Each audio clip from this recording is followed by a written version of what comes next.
म्हणतात माणसे स्वतः आज माझ्या उदय पुण्य फळाने पुण्याच्या राशी आम्ही केल्या पण एवढं पुण्य केलेल्याची फलप्राप्ती आज आहे.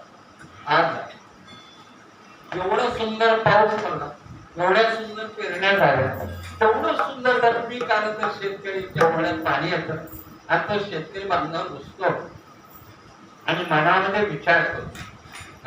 बायकोला म्हणतो काय आपल्याला आता या वर्षी 50 कोटी सोयाबीन होणार. मालकी म्हणते देव देईल ती दे नाही, एवढं कष्ट केले आपण, एवढं चांगलं आहे आणि सोयाबीन आपलं गळ्याला आले 50 कोटी होणार. मग मालकी म्हणते हो देऊ द्या, काय देव देतील ते. तो म्हणतो काय नाही, हे आलं मेकायचं आणि आपल्या मुलीचं लग्न करायचं. असं की पाहुण्याचं पाय धरून आणि आपल्या त्याचं लग्न होतं. काय शेतकरी बघितलं नाही. पण योग असतो ज्याचं प्रारब्ध आहे त्यानं 50 धरली तिथं 70 निघतात बघा, आणि ज्याचं प्रारब्ध आहे त्याला 50 धरली तिथे 20 निघतात. नाराज होते काय काय मी बोलायचं एवढं असताना सुद्धा असं होतं. तोपर्यंत आम्ही केलेली पुण्य अनंत जन्मीचा आमचा साठा आणि तो आज फळाला शाळा पुण्य फळाने भोवता दिवसात भाग गौदयाचा ठसा भाग्याचा उदय झाला. भाग्याचा उदय हे जोडी संतपाद ये फळ्यान खो माथन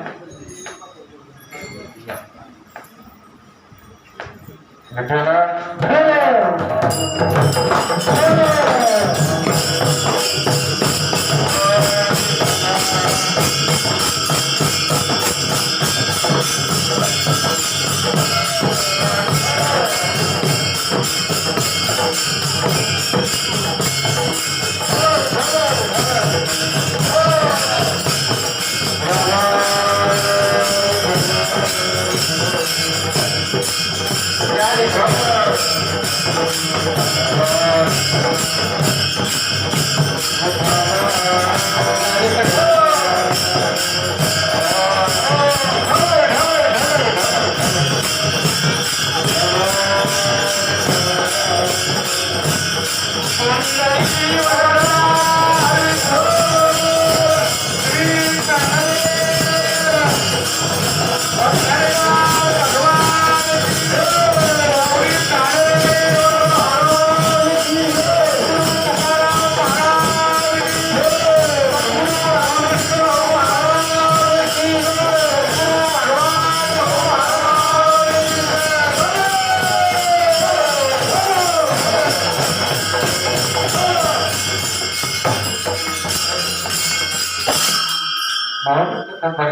या परिसरातून सावसून आणि आपल्या भक्तगणाचं माहिती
देवांशी मागणं मागतात.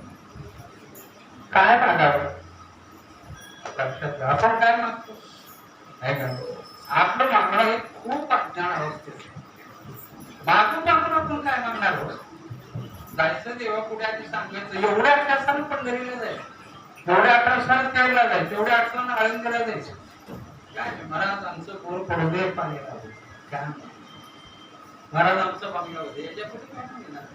महाराज आमचं एक दानाचं काम काय संसारिक जीव देवाकडे संसारिक गोष्टी मागतो नाही का? त्यामुळे संसार प्रपंच पण तुकोबऱ्यासारखे संत महात्मे देवाकडे बाकीचं काय मागितलं?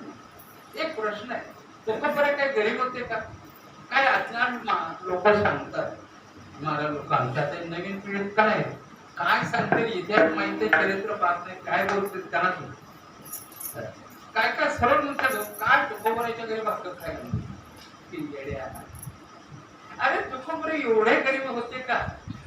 पहिला मुद्दा एक सांगत तुम्हाला, अरे जगद्गुरु तुका झाला असे कळस, तुकोबरे कसे राहतील हो गरीब. संतांनी त्या वस्तूचा त्याग केला, धनाचा. लक्षात घ्या, धन वाटलं, प्रपंचात वाटलं, दुष्काळ पडला, हा विषय झाला सगळं. पण सावकारीची खत होते पूर्वीच्या काळामध्ये. आज सुद्धा माणसं एक वही करतात, तुम्हाला 500 रुपये दिले, यांना एवढे दिले, त्याला तेवढे दिले, रोजाच्या बायका लावले तरी आपण वही करून लिहून देतो. पण तुकोबाई हे जातीवंत खानदारी जागीरदार होते त्या काळामध्ये. त्यांच्या आजोबाने लढाया करून घेतलेली 14 गावची जागीर होती. तुकोबाई काय सर्व सामान्य माणूस नव्हते, श्रीमंत जागीरदार. तुकोबाईची जावळी ही जागिरी आहे. तुकोबाईचं फार मोठं वय होतं. आणि तुकोबाईची सासरवडी त्या काळातली सगळी श्रीमंत अख्ख्या पुण्यामध्ये. गोविंद पाटलांची मुलगी सावकारांची तुकोबाईची माती. 1000 लोक पेमेंट त्यावेळेला तू मला काय वैभव आहे. दुसरा तुकोबाई व्यवहारासाठी आहे. लक्षात घ्या, व्यवहारासाठी आलेला माणूस व्यवहार करतो, उद्योगासाठी आलेला माणूस उद्योग करतो, गायनासाठी आलेला माणूस गायनच करतो. हे आधीच ठरलेलं असतं. मी काय म्हणतो लक्षात घ्या, एकदा एक ऋषी तपश्चर्या करत बसले होते. तपश्चर्या झाली, सकाळी उठून स्नानासाठी नदीला जायचे गंगेवर. सकाळी पहाटे 4ची वेळ आहे आणि त्या ठिकाणी गेले तर एक ऋषी बसलेले. त्यांनी म्हणजे माझ्या या परिसरात दुसरा ऋषी नाही आहे, कोण आला इथं पाहून आले. तो ऋषी होते ते स्वतः ब्रह्मदेव बसलेले. ब्रह्मदेव ऋषीने पाहिलं, बाप कोण आहे, अंधार होता थोडा. आणि ब्रह्मदेवाने सांगितलं, हो मीच बसलोय महाराजांच्या ऋषीवर. या ब्रह्मदेवाचा ऐकला आणि ते जपून तो प्रकाश पाहिला आणि ब्रह्मदेवाच्या पायावर घातल्यावर बाबाजी आपण इथं होय काय करतात या ब्रह्म मुहूर्तात. तर ब्रह्मदेव काय करत होते, 2 दरबाच्या काड्या घ्यायच्या आणि 2 दरबाचे काड्या घ्यायचे आणि दोन्हीची एक गाठ मारायची आणि त्याला गंगेत वाहत्या पाण्यात सोडून द्यायचं. काय करत होते लक्षात, 2 काड्या घ्यायच्या, गाठ बांधायची, पाण्यात टाकायचं. ऋषीने विचारलं, पाय 10 मिनिटं 15 मिनिटं तास झाला तर ब्रह्मदेव गाठीत बांधतात पण टाकतात, काही करू. ऋषीने विचारलं, देवा हे काय करतात. काय नाही, या पृथ्वी तलावर जेवढी माणसं जन्माला आले तेवढ्याच्या लग्नाच्या गाठी बांधून टाकतात. कसं काही शक्य आहे. हो, मी त्याची गाठ बांधली त्याच लग्न होतं, तीच नवरी त्याला भेटते. ते ऋषी हसले, ब्रह्मदेवाच्या अंतरावर बसले आणि त्याला विचारलं, बाबा माझी गाठ आहे का याच्यामध्ये.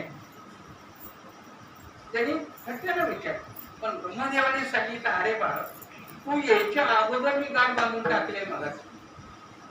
ते म्हणले, बाबा असं कुठे शक्य आहे, मी एवढा 1000 वर्षाचा तपस्वी आहे आणि माझं लग्न कसं काय होणार. ब्रह्मदेवाने सांगितले, 1 तासापूर्वी गाठ बांधून टाकले पाण्यात गंगेमध्ये, होईल तुझं लग्न. आणि थोडे दिवस मध्ये गेले, योगायोग आला आणि ऋषीचं लग्न. ब्रह्मदेवाला आठवण झाली, ब्रह्मदेव आले आणि समोर येऊन उभारले, काय म्हणतेस, काय लागलं का लग्न. ब्रह्मदेवाला त्याच वेळेला विचारलं होतं, माझी नवरी कुठली असेल. सांगितले, सगळ्यांना एवढा लावून केव्हा तेच तुला भेटणार. बोलायला होतं, अरे बाबा 1000 वर्षाच्या साधूना सुद्धा जिथं कर्म आणि प्रारब्ध आणि संचित चुकत नाही, त्याने सुद्धा जर आपण देवाकडे मागताना सर्व सामान्य जीवासारखं मागतो. पण तुकोबराने सांगितलं, देवा तुकोबराच्या सेवेपुढे देव प्रसन्न झाला. तुकोबरा एवढे श्रीमंत, मी बोलायला कुठं लक्षात घ्या ना, प्रारब्ध बरोबर काय श्रीमंती येते ह्याचं एक कारण सांगतो बांधव तुम्हाला. हे श्रीमंती लक्ष्मी घरी यायला सुद्धा आजची पुण्य लागत नाही. लक्ष्मी घरी येण्यासाठी अनंत जन्मीची पुण्य येण्यात लक्ष्मी म्हणजे भगवान पांडुरंग परमात्म्याची पत्नी आहे ना. विष्णू भगवान त्यांची पत्नी लक्ष्मी. लक्ष्मी वल्लभा दिननाथा नारायण. आपण महाराजांचं पडा. लक्ष्मीचा पती कोण? पांडुरंग. मला सांगा, देवाचा पती देव तिचा पती आहे आणि सप्तसागराचं मंथन झालं, लक्ष्मी निघाली, सगळं झालं आणि समुद्राला वडिलांना सांगितलं बाबाजी आता माझं लग्न करायचंय. वडिलांनी सांगितलं बाबा लग्न करायचं बाळाचं नुसतं समोर त्यांनी सांगितलं बाबा मला जो पसंत पडत तो मी पती करणार. समुद्र वडील होते कारण त्याच्यातून निघाली म्हणून आई त्या पुढे झाला. पण सगळ्यांच्या प्रमाणात भगवान विष्णू पाहिजे. लक्ष्मी पायापाशी स्थिर होती एवढी कथा तुम्हाला माहिती. पण श्री लक्ष्मी पाय नुसतं देवाचं बघितलं. एक होतं ब्रह्मदेवाकडे गेली, सगळ्या देवाकडे गेली, राजे राजवाडे सगळे पाय.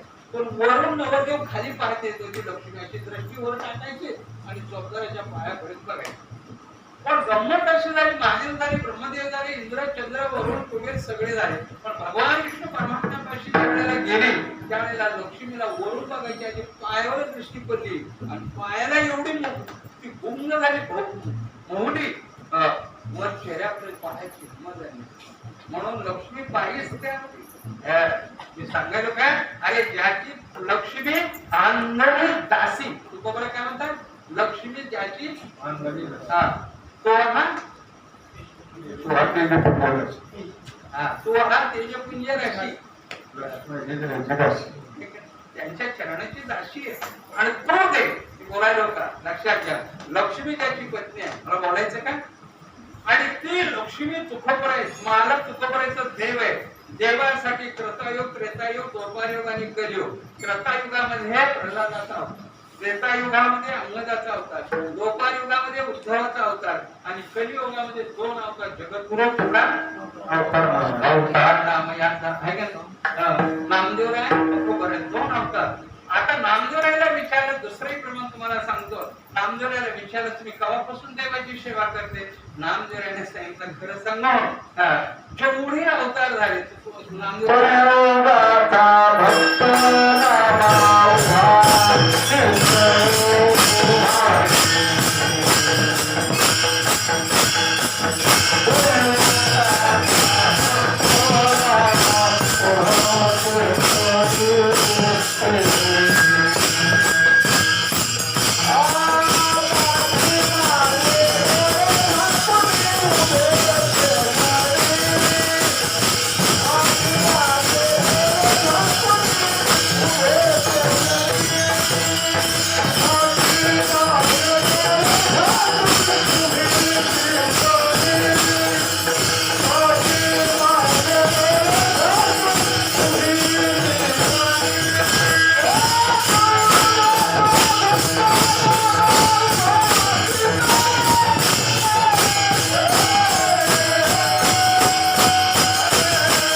आता देव एकटे नामदेवराय संकट होते का?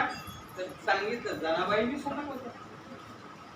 मग एवढी अवतारामध्ये तुकोबराय त्याच्या पुढे बोलले चार युगात मी होतो नामदेवराय म्हणतात आणि तुकोबराय म्हणतात तुका म्हणे तेथे होतो मी जवळ. जय जय अवतार किती मोठे पुरावे आहेत. आपण हे आपण नेलं का त्यांनीच दिले.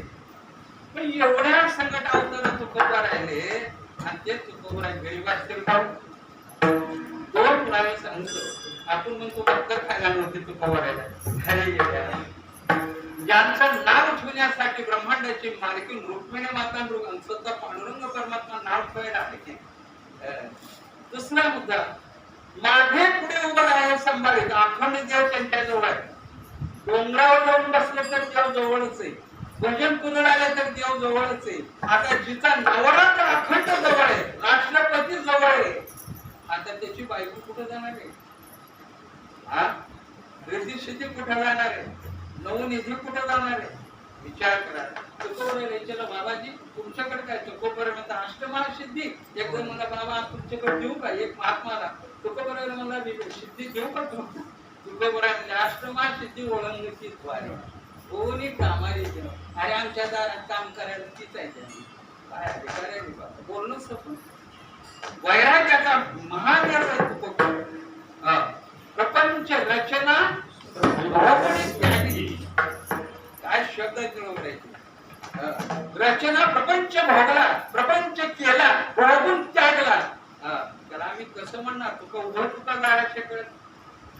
दुसरा सिद्धांत आहे देव ज्यांच्या जवळ आहे, लक्ष्मी ज्यांच्या जवळ आहे, घरी काम करती.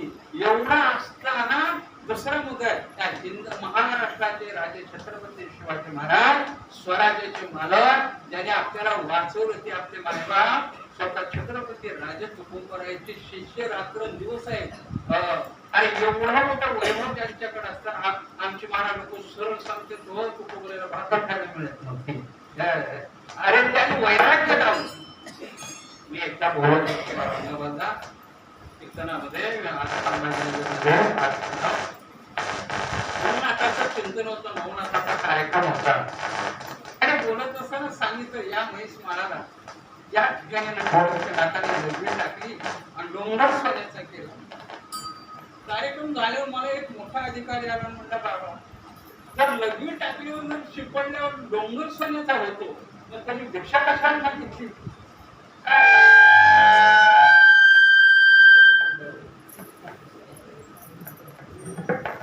ठेव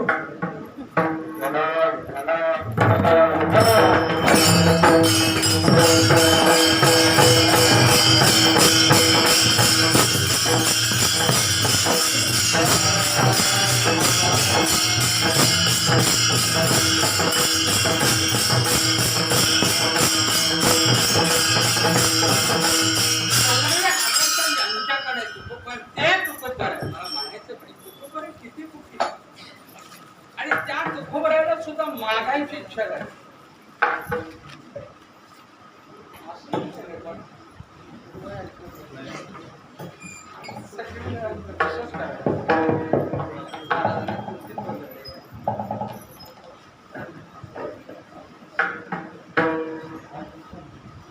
हॅलो हॅलो असंच आवाज राहू दे बाबा. आता काहीच करू महाराजांचं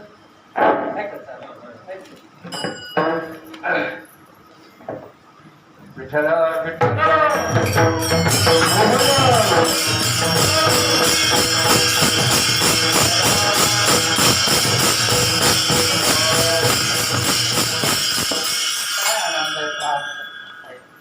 भाऊच्या आश्रमामध्ये एवढी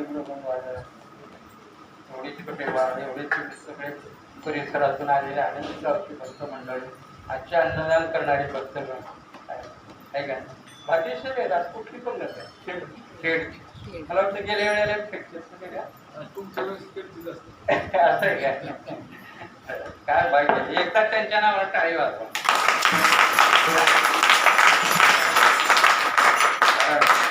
अन्नदान करणारा फार भाग्यशाली आहे. तुम्ही अन्नदान का वेदामध्ये चिंतन आहे.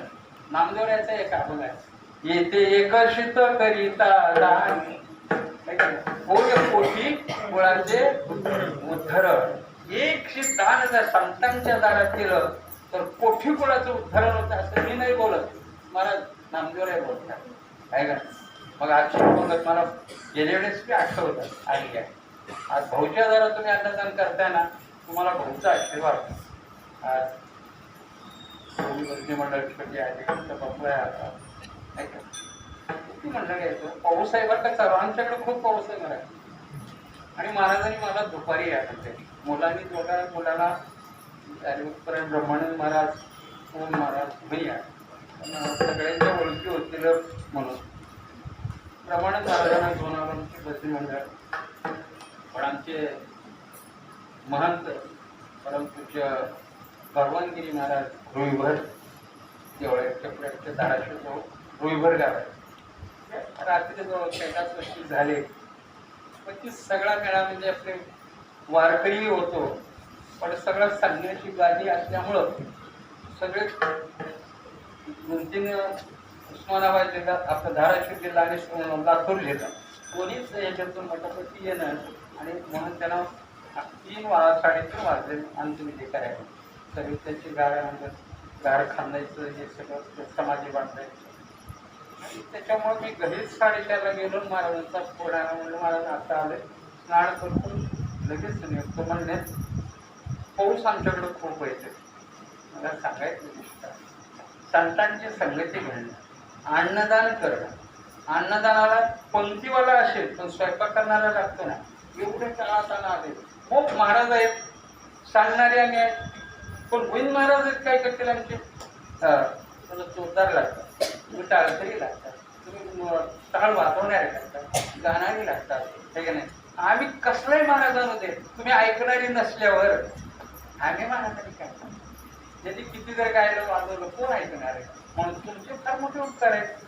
गाते श्रोते पाहते चतुर विनोदी सुशिक्षित 350 वर्ष पूर्वीलेले हो कीर्तन झाल्यावर जी चुकला सिंगल करणारा मी लागतो आपल्याला काय महाराज चुकलं पप्पा वाजवणारा चुकला चौकदार चुकला माईकवाला चुकला काय का चुका करणारे बी लागतो काय का. म्हणून चुकवला चतुर विनोदी सिंगल करणारे बी लागतात. आणि पुन्हा दूषित हाही शब्द वापरला. दूषित त्याचा अर्थ कवा कीर्तन उरकते कधी जावं कधी उरकते उगं मान खाली घालून बळत पडून दूषित म्हणायचं. कारण एका ह्याच्या स्वभावाची माणसं आहे का नाही. एवढी जमले तर आज समजा 400-500 लोक आहेत. 500 लोकांकडे बघा प्रत्येकाचा चेहरा एकासारखा आहे का बघा. चेहरा सोडावं. आपल्या हाताच्या पोटाचे जे ठसे तुमचा ठसा घेतला की अख्ख्या पृथ्वी तलावर दुसरा कुणाचा तसा ठसा नाही हे जगातल्या शास्त्रज्ञांनी आज जाहीर केले. पण आमच्या संतांनी वेदांनी शास्त्राने पृथ्वी निर्माण झाली त्यावेळेला जाहीर केली. काय कमाल आहे थोडं. म्हणून मी बोलतो काय हे भाग्य आहे तुम्ही आलात तेवढ्या पावसात सुद्धा हे श्रद्धा भाऊवडले आमच्या महाराजावर प्रेम आहे. आणि त्या सेवेचं फल आज भाऊच्या ज्या आश्रमात आपलं आयुष्य गेलं आज भाऊच्या आश्रमात आपण आहोत. भाऊने आयुष्यात देवाकडेच मागणी केली. बंधू मी समोर होतो हो ऐका सांगतो. भाऊ ज्या वेळेला थकले त्यावेळेला कार्तिक वारीला आपलाही फट भाऊ धाकटे भाऊ खूप पडले. भाऊ इकडे मध्ये आपला संत सद्गुरू रावसाहेब बाबा पाटील एकमेक आमचा एकमेकांचा आम्ही तिघं मिळून आमचे वडील भाऊ सोबत आणि गजा भाऊ हे सगळे मंडळीचे रोजगार रामभाऊ दादा आणि सगळे आपल्या फळावर तिथं आले. फटकरी मंडळी काय बरेच आणि हट्ट झाला म्हणजे बाबा भाऊचा आपण सत्कार करू सगळ्यांच्या वतीनं. आता खूप भाऊचं वय झाले मी बोलायलो ना एक सगळ्यांचा वारकऱ्याचा एक सत्कार भाऊचा करायचा. बाबा म्हणजे हे कधीच शिकवणार तुम्ही बोला. बाबा म्हणे मी नाही बोलणार आणि भाऊ कधीच करूनच घेणार.